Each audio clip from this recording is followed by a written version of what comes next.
Welcome to Italy. Hey everybody, have you ever dreamed of jetting off to Italy? You know, the land of pasta, pizza, and those adorable little scooters zipping around? Well, buckle up, because I'm about to take you on a whirlwind tour of the boot-shaped country. We're talking about the must-see spots, the can't-miss food, and the experiences that will make you shout, "Mamma Mia!" from the rooftops. Whether you're a history buff who wants to wander through ancient ruins, a foodie on a mission to find the perfect plate of spaghetti carbonara, or just someone who wants to soak up some Italian sunshine, this guide is for you. We're talking about the Colosseum, the canals of Venice, the art of Florence, and so much more. So, grab your travel journal, pack your bags, and get ready for the adventure of a lifetime. And hey, if you've got any travel tips of your own, be sure to share them in the comments below.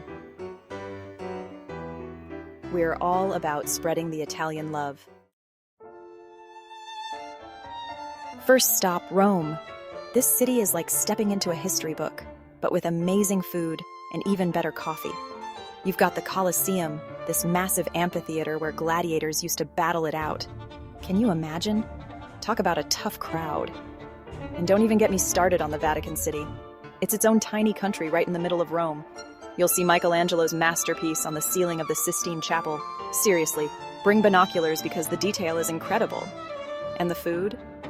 Oh, the food. We're talking pasta carbonara, cacio e pepe, suppli, which are these fried rice balls that are like little bites of heaven.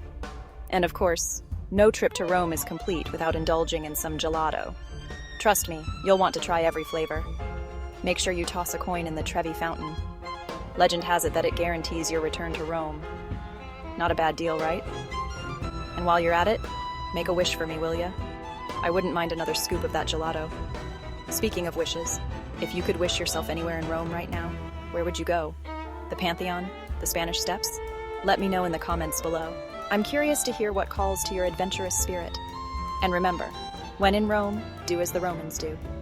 Take your time, enjoy the sights, the sounds, the smells, and don't be afraid to get a little lost in the magic of it all.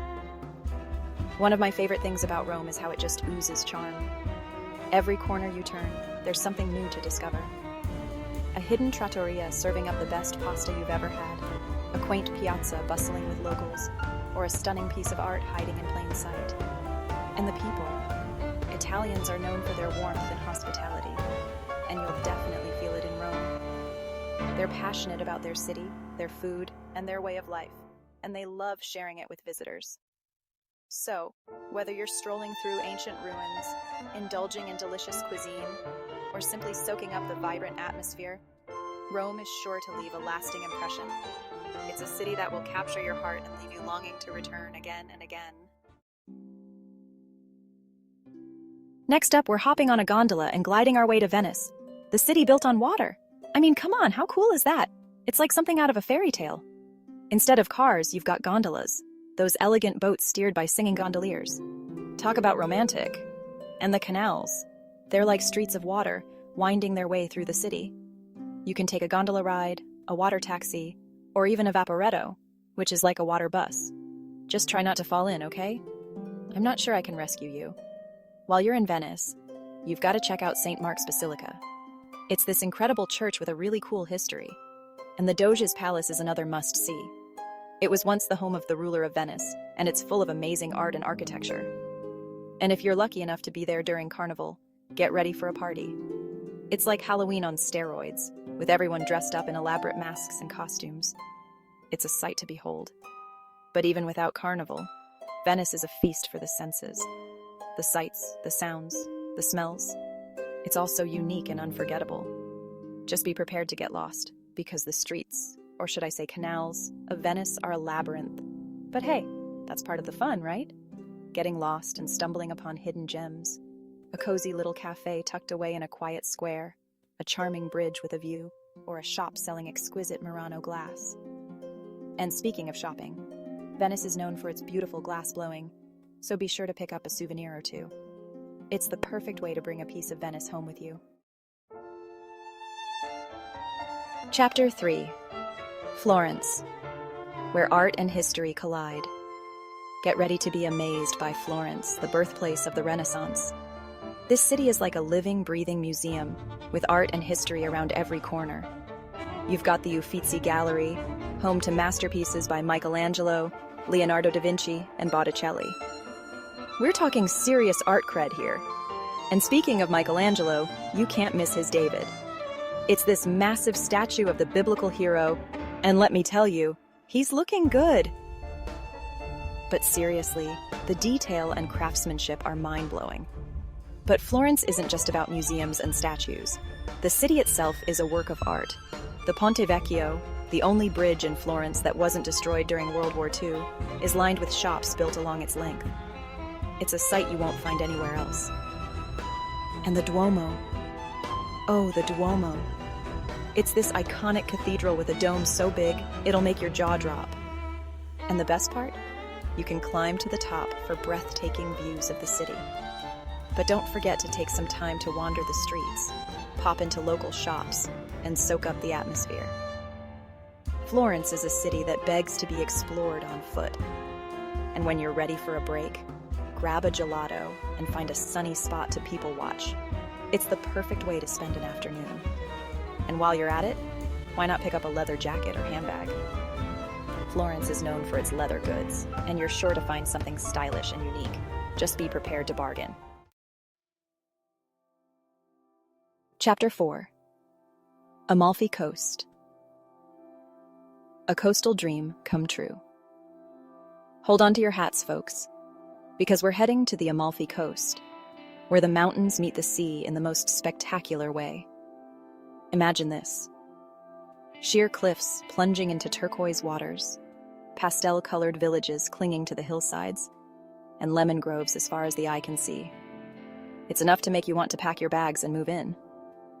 One of the most iconic spots on the Amalfi Coast is Positano.